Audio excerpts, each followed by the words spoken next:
Oke, kita kembali ke bagian yang kedua, yaitu mengukur risiko. Pada bagian yang pertama sebelumnya, kita sudah belajar mengenai realized return, cash return, expected return, dan bagaimana cara menghitungnya. Selanjutnya kita sekarang akan belajar tentang risiko. Nah, pada contoh yang sebelumnya, pada tabel 72, nilai return yang diharapkan atau expected return itu adalah 12,6% dengan kisaran mulai dari minus 10% sampai plus 22%. Kita lihat di sini ya, expected return seluruhnya adalah 12,6%, yang artinya apabila kita berinvestasi di saham ini, rata-rata kita bisa berharap ya, harapan kita itu returnnya sekitar 12,6%. Nah, range-nya sebenarnya itu antara minus 10, 12, dan 22%. Minus 10 itu kalau terjadi resesi, 12% itu ketika pertumbuhan ekonomi sedang, dan kalau ekonominya kuat, maka diprediksi saham kita akan naik harganya dengan keuntungan mencapai 22%. Gitu. Nah, di sini kita lihat ada keragaman imbal balik atau return. Ya, ada keragaman, artinya satu investasi saham itu dari prediksi ini ada 3 kemungkinan return, yaitu kalau terjadi resesi, kalau tumbuh sedang, dan kalau tumbuh secara kuat ekonominya. Nah, keragaman ini kan menunjukkan suatu ketidakpastian, karena kita belum tahu pasti tahun depan itu akan terjadi resesi, atau ekonominya tumbuh sedang, atau kuat. Nah, seperti itu. Nah, adanya ketidakpastian ini mencerminkan sebuah risiko. Artinya kalau kita beli saham ini, kita belum tentu untung karena bisa juga rugi minus 10%, bisa juga untung 12%, bisa juga untung banget sampai 22%. Nah, itulah cerminan dari risiko suatu investasi. Nah, risiko atau keragaman ini diukur dengan menggunakan varian atau standar deviasi return suatu investasi. Jadi, kalau kita mengukur risiko, kalau kita mengukur ketidakpastian suatu investasi, itu menggunakan varian atau standar deviasi ya. Jadi varian atau standar deviasi ini digunakan untuk mengukur risiko. Apa itu varian? Apa itu standar deviasi? Bagi kalian yang sudah mempelajari statistik, tentu tidak asing dengan istilah ini. Varian adalah rata-rata kuadrat dari selisih antara imbal balik atau return yang terrealisasi dengan imbal balik yang diharapkan.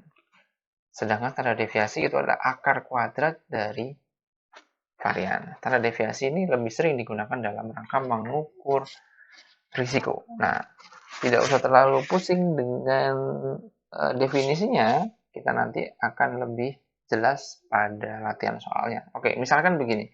Ada dua alternatif investasi. Yang pertama misalnya adalah SUN atau surat utang negara, atau yang biasa disebut sebagai treasury bills. Kalau di buku dikatakan begitu. Nah, di sini saya ubah diterjemahkan sebagai SUN atau surat utang negara.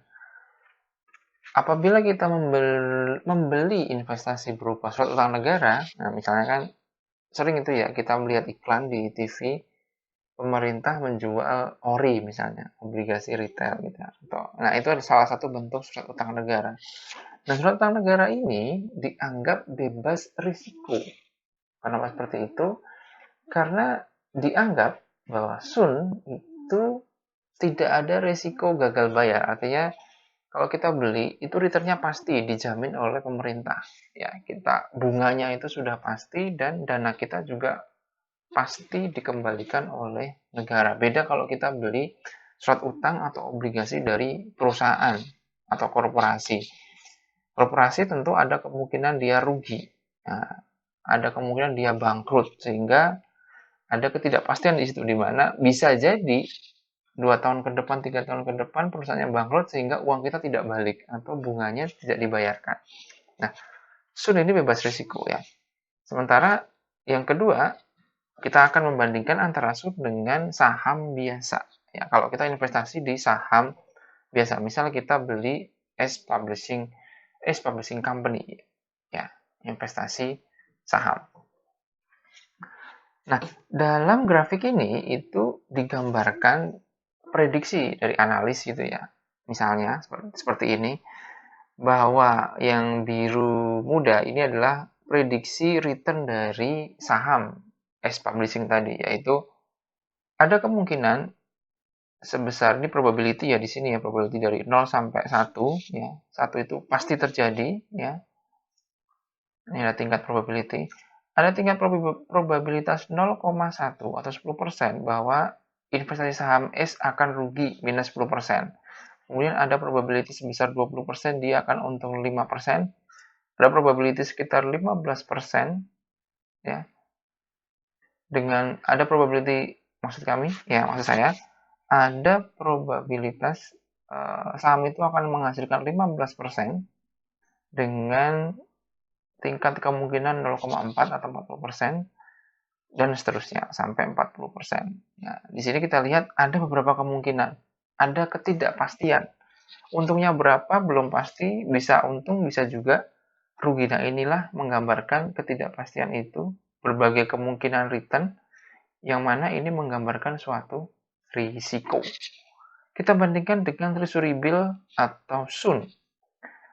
SUN grafiknya cuma ada di angka 5% dan hanya ada satu dengan probabilitas yaitu 1,0 atau 100%. Yang mana indikasinya atau ini dianggapnya bahwa SUN itu adalah bebas risiko karena dia sudah pasti dengan probabilitas 1 akan menghasilkan return sebesar 5% sesuai yang dijanjikan oleh pemerintah, gitu ya. Tidak akan ada kemungkinan bahwa bunganya itu akan turun atau mungkin tidak ada kemungkinan gitu ya, tidak ada kemungkinan bahwa dana kita atau uang kita tidak dikembalikan oleh negara setelah kita membeli surat utang negara tersebut. Ini menandakan bahwa tidak ada risiko di sini karena hasilnya pasti gitu ya. Bahwa ketika kita membeli SUN itu dapat 5% dengan probabilitas yang ditujukan di sini adalah 1.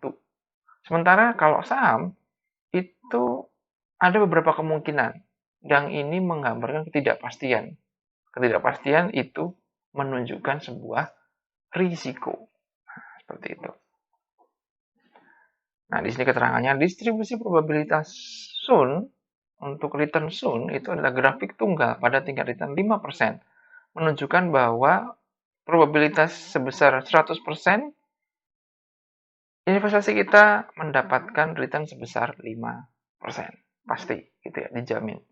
Sedangkan untuk S Publishing itu berkisar antara minus 10 hingga 40% dengan beberapa kemungkinan ada 1, 2, 3, 4, 5 gitu ya.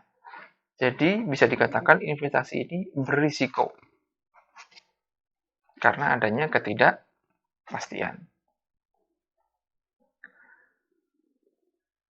Oke, dengan menggunakan rumus 73, imbal balik yang diharapkan untuk saham adalah 15%, sementara imbal balik atau return pada SUN adalah 5%. Nanti kita akan buktikan ya dalam perhitungannya. Lalu, manakah yang lebih baik?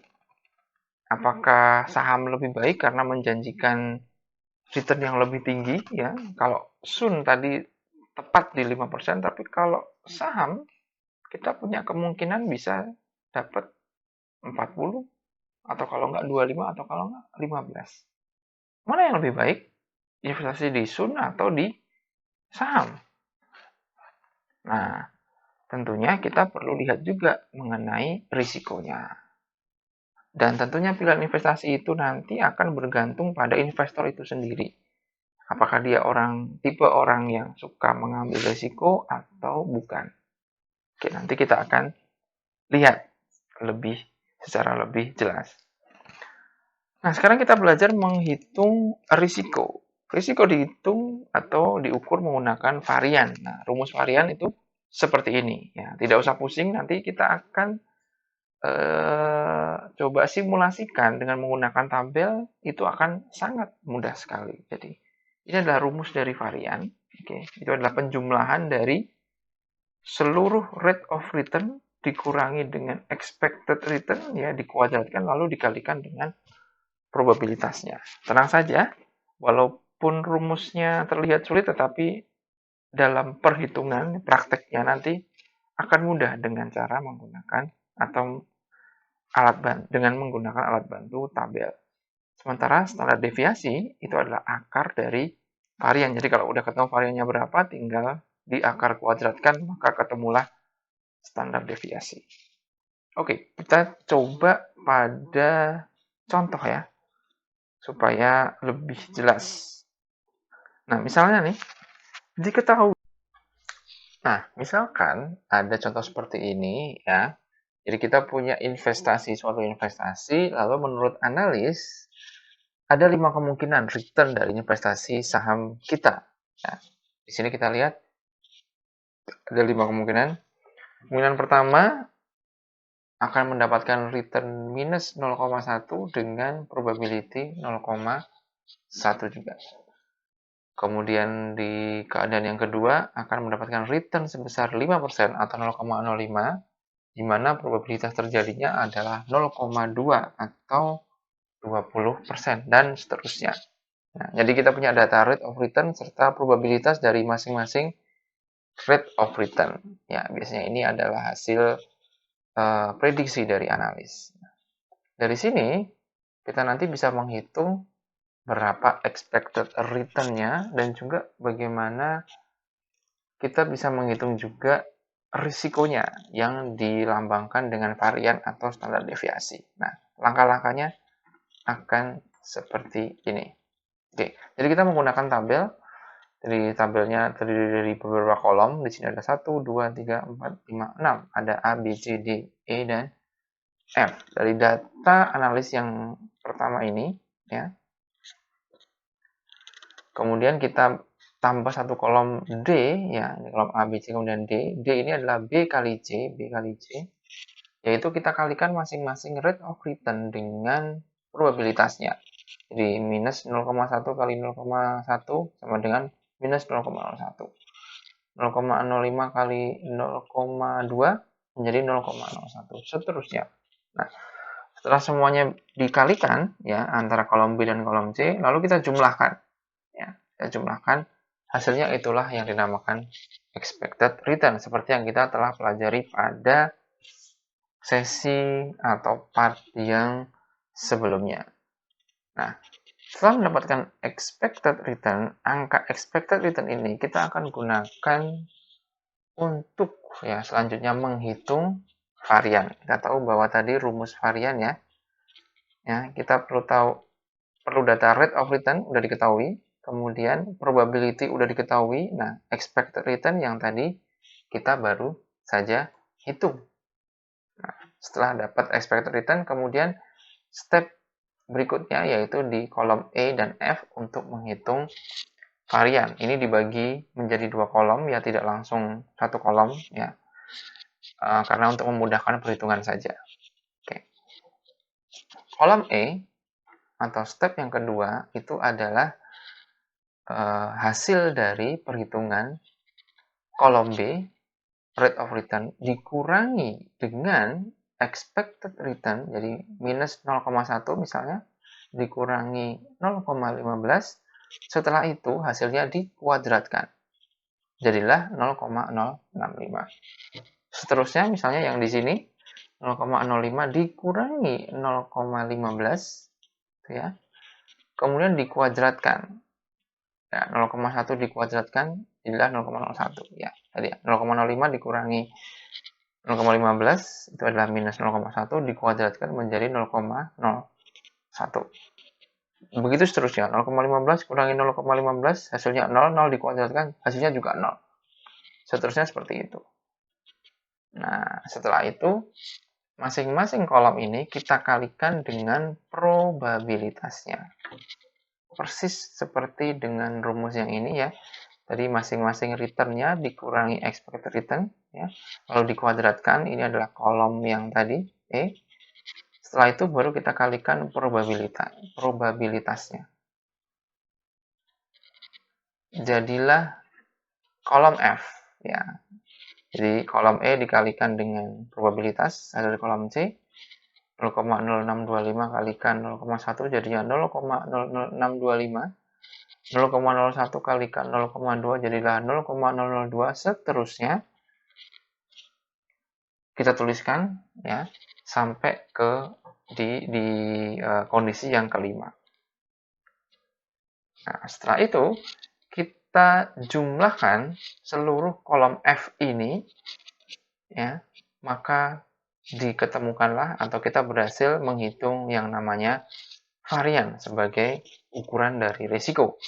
Nah, varian ini 0,0165, kemudian kita akar kuadratkan, maka jadilah itu adalah standar deviasi, di mana hasilnya adalah 0,1285. Nah, dengan begitu kita sekarang sudah bisa atau berhasil menghitung expected return, menghitung risiko yang digambarkan dengan varian dan standar deviasi sebagai ukuran dari risiko ya. Standar deviasi atau varian tadi ya sebagai ukuran atau menggambarkan risiko. Jadi kita bisa nanti membandingkan antara investasi di saham A dengan saham B, kita bisa bandingkan tuh return-nya dibandingin gimana. Terus risikonya dibandingin juga seperti apa. Nah, dengan membandingkan angka, maka kita akan bisa lebih mudah untuk menentukan atau membuat keputusan mana kira-kira investasi yang cocok bagi kita atau mungkin bagi klien kita, kalau misalnya kita sebagai konsultan. Nah, kalau kita bandingkan di antara keduanya, yaitu investasi di Sun dengan saham biasa, kita tahu bahwa dari perhitungan tadi expected return-nya 15 dan risikonya adalah 12,85%. Sedangkan untuk Sun, itu expected return-nya adalah 5%, ya, dengan standar deviasi atau risiko adalah 0, ya, karena semuanya dijamin oleh pemerintah, tidak terjadi ketidakpastian di sana, sehingga standar deviasinya 0. Semakin kecil standar deviasi, maka mencerminkan risikonya juga semakin kecil. Nah, dari sini kita bisa mengambil pelajaran juga bahwa ketika risikonya kecil, return-nya cenderung juga kecil. Sementara ketika risikonya besar, expected return-nya juga lebih besar. Nah, jadi dalam investasi di keuangan ya, seperti yang telah kita pelajari dalam prinsip manajemen keuangan bahwa terjadi trade-off antara risk and return. Jadi ketika kita mau berinvestasi, misalnya ada investasi dengan risiko tinggi, maka seorang investor akan berharap ya, akan mengharapkan return yang tinggi pula. Seperti itu. Dan apabila risikonya rendah, maka expected return-nya pun juga rendah. Nah, dari sini kita amati bahwa saham biasa menawarkan expected return yang tinggi, tetapi diikuti dengan risiko yang tinggi pula. Sementara untuk Sun menawarkan return yang kecil, namun dengan risiko yang kecil juga. Itu dengan tingkat ketidakpastiannya sangat kecil, bahkan 0. Gitu ya. Standar deviasi 0 ini dianggap tidak punya risiko karena dianggap Sun tidak memiliki risiko. Return-nya dijamin oleh pemerintah. Nah, seperti itu. Lalu, ketika ada pertanyaan, investasi mana yang lebih baik? Tentu itu tergantung dari investornya.